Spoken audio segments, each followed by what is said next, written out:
ఓం నమః శివాయ. ఓం నమో నారాయణాయ. నరదృష్టి నివారణ కాళభైరవాయ నమో నమః. ఓం కాళకాలాయ విద్మహే కాళాతీతాయ ధీమహి తన్నో నరదృష్టి నివారణ కాళభైరవ ప్రచోదయాతు. హరి ఓం. మా ఛానల్కి స్వాగతం. చూస్తున్న వీక్షకులకు, ప్రేక్షకులకు, ప్రియ కాళభైరవ భగవద్బంధులకి స్వాగతం పలుకుతూ, జ్యోతిష్య అభిమానులకు, సనాతన ధర్మ సంరక్షకులకు అందరికన్నా ముందుగా చైత్ర పూర్ణిమ శుభాకాంక్షలు.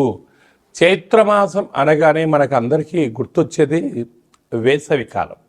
అంటే స్కూళ్ళు, కాలేజీలు అన్నీ అయిపోయి పిల్లలతో ఆటపాటల చేత అందరము ఆధ్యాత్మిక చింతనతో కూడుకున్నటువంటి మాసం కనుక వేసవి కాలంలో వీలైనంత వరకు మిట్ట మధ్యాహ్నం పూట బయట ప్రయాణాలు పెట్టుకోకుండా ఉండడం ఉత్తమోత్తంగా భావించగలగాలి.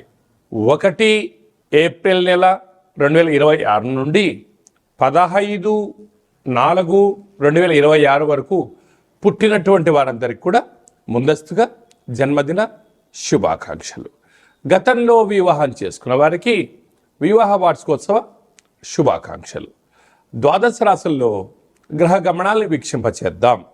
మేషరాశిలో ఏడాది తర్వాత శుక్ర భగవానుడు సంచార స్థితి, 12 సంవత్సరాల తర్వాత దేవగురు బృహస్పతి మిథున రాశిలో సంచార స్థితి, 18 సంవత్సరాల తర్వాత సింహరాశిలో కేతు సంచార స్థితి, కుంభరాశిలో కుజుడు, బుధుడు మరియు రాహు సంచార స్థితి, 30 సంవత్సరాల తర్వాత మీనరాశిలో శని భగవానుడు, ఏడాది తర్వాత రవి భగవానుడితో కలిపినటువంటి శని భగవానుడు సంచార స్థితితో ద్వాదశ రాశుల్లో గ్రహ గమనాలు ఈ విధంగా ఉన్నాయి. మేషరాశి వారికి ఏప్రిల్ మాసంలో ప్రథమార్థంలో అద్భుతమైన రాజయోగ గ్రహ గమనాలు ఉన్నాయి.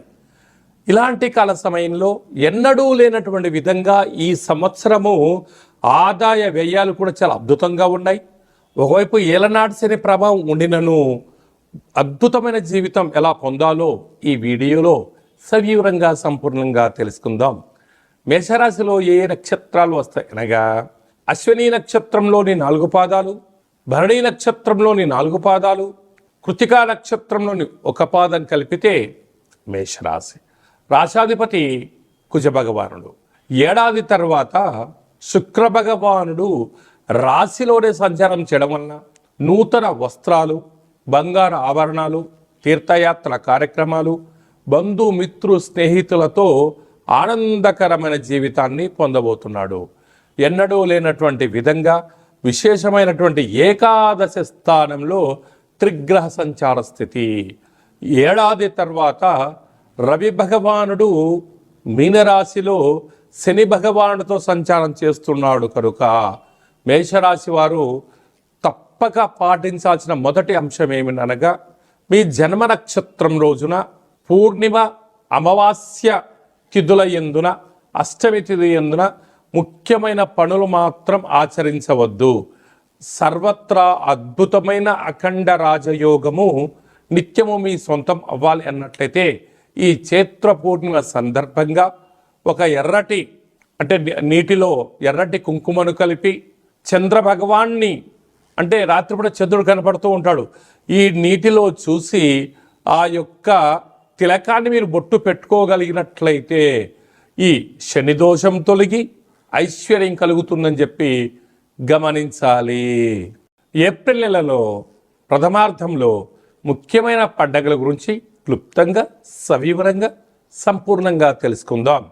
మనకు 2వ తారీఖు ఏప్రిల్ నెలలో చైత్రమాస పూర్ణిమ అంటే విశేషమైనటువంటి పూర్ణిమ తిథి యందున అంటే తెలుగు ఉగాది ప్రారంభమైన తర్వాత వచ్చేటువంటి మొట్టమొదటి పూర్ణిమ కావడం వలన తప్పక మనమందరము కూడా వీలైనంత వరకు గృహంలో శక్త్యానుసారంగా శ్రీ రమా సహిత సత్యనారాయణ స్వామి యొక్క వ్రతము, అలాగనే రాత్రిపూట చంద్రోదయ దర్శనం చేసుకోవడం వలన సంవత్సరాంతము అఖండమైనటువంటి చంద్రుడు ఆకాశంతో వెలుగులు ఎలా ప్రసరిస్తూ ఉంటాడో మన జీవితాల్లో అన్నింటా విద్యలో, ఉద్యోగంలో, వివాహంలో, సంతానంలో, రాజయోగంలో సకల భోగభాగ్యాలతో ఆనందంగా ఉంటాము అని చెప్పి గమనించాలి. అలాగనే మనకు 6వ తారీఖున సంకటహ చతుర్థి, తెలుగు సంవత్సరాది ప్రారంభమైన తర్వాత మొట్టమొదటి సంకటహర చతుర్థి కనుక సాయం సంధ్య వరకు ఉపవాసం ఉండి విఘ్నేశ్వర స్వామివారికి గరికను, అటుకులను నైవేద్యంగా ఏర్పాటు చేసి స్వామివారికి ప్రదక్షిణ చేసి రావడం వల్ల సకల అష్ట కష్టాలన్నీ తొలగిపోయి అష్టైశ్వర్య ప్రాప్తి కలుగుతుందని చెప్పి కూడా గమనించాలి.